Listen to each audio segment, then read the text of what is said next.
नमस्ते विद्यार्थी मित्रांनो.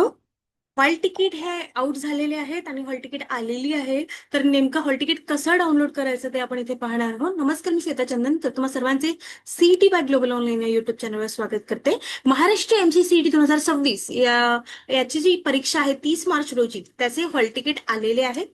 ठीक आहे, त्यामुळे आता आपण ते कसं डाउनलोड करायचं ते पाहूया. चला तर मग सुरुवात करूया.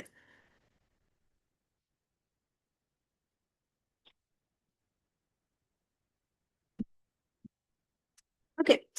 ग्लोबल ऑनलाईन आपल्यासाठी घेऊन आला आहे महाराष्ट्र MCCT एक्झाम 2026 यासाठीची रेकॉर्डेड बॅच, ज्यामध्ये तुम्हाला रेकॉर्डेड लेक्चर्स मिळणार आहेत, टॉपिक वाईज प्रॅक्टिस MCQs मिळणार आहेत, फुल सिलेबस नोट्स मिळतील, फुल सिलेबस मॉक टेस्ट मिळणार आहे, सोबतच फुल सिलेबस MCQ सिरीज. आणि याची जी फीज आहे ती 2,000 रुपये असणार आहे. जर का तुम्हाला इनरोल करायचं असेल तर तुम्ही दिलेल्या नंबरवर संपर्क करू शकता किंवा ग्लोबल ऑनलाईन ऍप प्ले स्टोअरवरून डाउनलोड करू शकता. चला तर मग बघूया काय आहे न्यूज.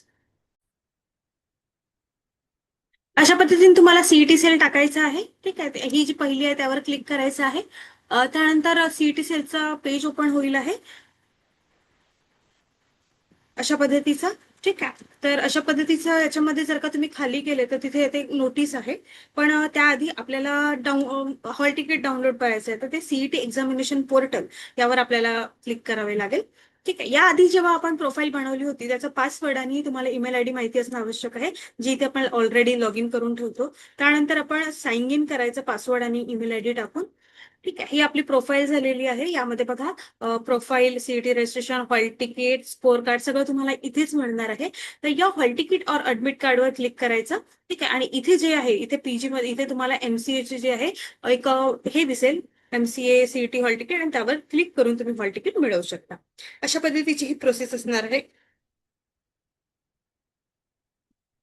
ठीक आहे, तर या प्रोसेसनुसार तुम्ही आपलं हॉल तिकीट डाउनलोड करून घ्या, कारण आता 30 मार्चलाच आपला पेपर असणार आहे.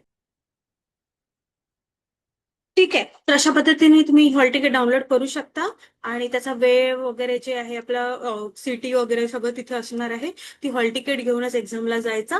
आणि हॉल तिकीट मी तुम्हाला सांगितली, सीईटी सेलच्या ऍडमिट कार्डवर, वेबसाईटवर जायचं, तिथे प्रोफाईल लॉग इन करायची. प्रोफाईल लॉग इन केल्यावर तिथे हॉल तिकीटचा एक ऑप्शन असेलच आहे. त्या हॉल तिकीटच्या ऑप्शनवर क्लिक करायचं आणि तिथून आपलं आयडी कार्ड काढून घ्यायचं. ठीक आहे, महाराष्ट्र MCCETचा पॅटर्न आपल्याला माहिती आहे. टोटल क्वेश्चन आहे 100, 200 मार्कांसाठी 90 मिनिटांचा आपला पेपर असणार आहे. 30 मार्च 2026 ला आपला पेपर आहे, म्हणजे येत्या सोमवारी. ठीक आहे, सगळ्यांना ऑल द व्हेरी बेस्ट. आणि सेक्शन्स आपण जाणून घेऊया. 4 विषय आहेत आपले: mathematics and statistics, logical abstract reasoning, computer concept आणि इंग्लिश कम्प्रेशन. मॅथमॅटिक्सचे 30 प्रश्न असणार आहेत, लॉजिकल रिझनिंगचे 30 प्रश्न, कम्प्युटर कॉन्सेप्टचे 20 प्रश्न आणि इंग्लिशचे 20 प्रश्न असणार आहे. असे 100 प्रश्न असतात. ठीक आहे, लास्ट मुवमेंट आहे तुम्हाला. आता 2-3 दिवसच आहेत, तर त्यामुळे फास्ट रिव्हिजन करा. जे जे अभ्यास केलेला आहे त्याचे रिव्हिजन करा, मॉक टेस्ट द्या.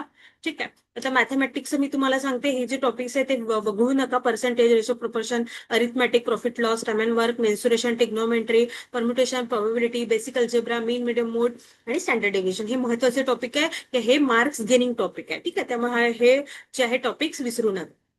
त्यानंतर इथे लॉजिकल रिझनिंगचं, त्यामध्ये तुम्हाला number series, coding, decoding, blood relation, direction sense, syllogism, sitting arrangement, analogy आणि याचे क्वेश्चन्स जे आहेत ते तुम्हाला करावे लागेल. याच्या सगळ्यांची रिव्हिजन करा.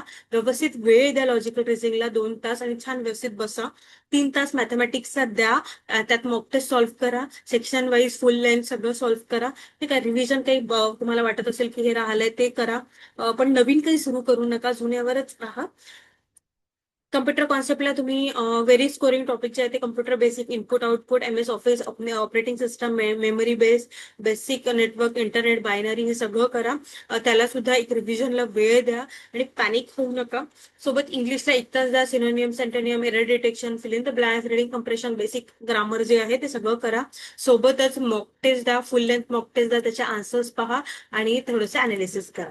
त्या 2 दिवसात ते करा. नवीन कोणताही टॉपिक सुरू करू नका. टॉपिक वाईज द्या, सेक्शन वाईज द्या, फुल लेंथ द्या, पण मॉक टेस्ट द्या. ठीक आहे, टार्गेट आपल्याला आपला माहिती आहे 160+ ठेवायचं आहे. तर अशा पद्धतीने 22 ते 25 प्रश्न करेक्ट आले पाहिजे. मॅथ्सचे असा विचार करा. रिझनिंगचे 25 ते 28, इंग्लिशचे 15 ते 18 आणि कम्प्युटरचे 17 ते 20 हे आपले करेक्ट आले पाहिजे, एवढे क्वेश्चन्स. ठीक आहे, तेव्हा जाऊन आपलं टार्गेट पूर्ण होईल. ठीक आहे, तर रेकॉर्डेड बॅच आपली सुरू आहे. जर का तुम्हाला एनरोल करायचं असेल तर तुम्ही करू शकता आणि दिलेल्या नंबर संपर्क करू शकता. त्याची फीस 2,000 रुपये आहे. ठीक आहे. इंग्लिश आणि मराठी दोन्ही याच्यामध्ये ते अवेलेबल आहे. तर अशा पद्धतीने आपले हॉल तिकीट सुद्धा आलेली आहे आणि 30 मार्च ला पेपर असणार आहे. तर तुम्ही एक काम करा, परत रिव्हिजन स्टार्ट करून द्या. परत एकदा प्रत्येक विषयाला वेळ द्या, मनासारखा वेळ द्या, कारण वेळ कमी आहे. आणि मॉक टेस्ट द्या. पॅनिक होऊ नका. हॉल तिकीट झालं आल्यानंतर तुम्ही व्हेन्यू वगैरे बघून घ्या आणि त्याच्या एका तासा आधी तिथे जा, कारण सगळं कुठे काय अरेंजमेंट आहे, रिलॅक्स व्हायला वेळ लागतो. 90 मिनिटांचा आपला पेपर आहे, त्यामुळे पाणी वगैरे घेऊन जा व्यवस्थित. ऊन आहे खूप.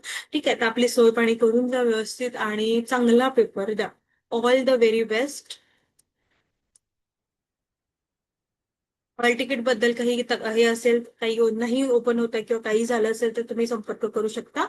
Okay everyone, all the very best. Thank you.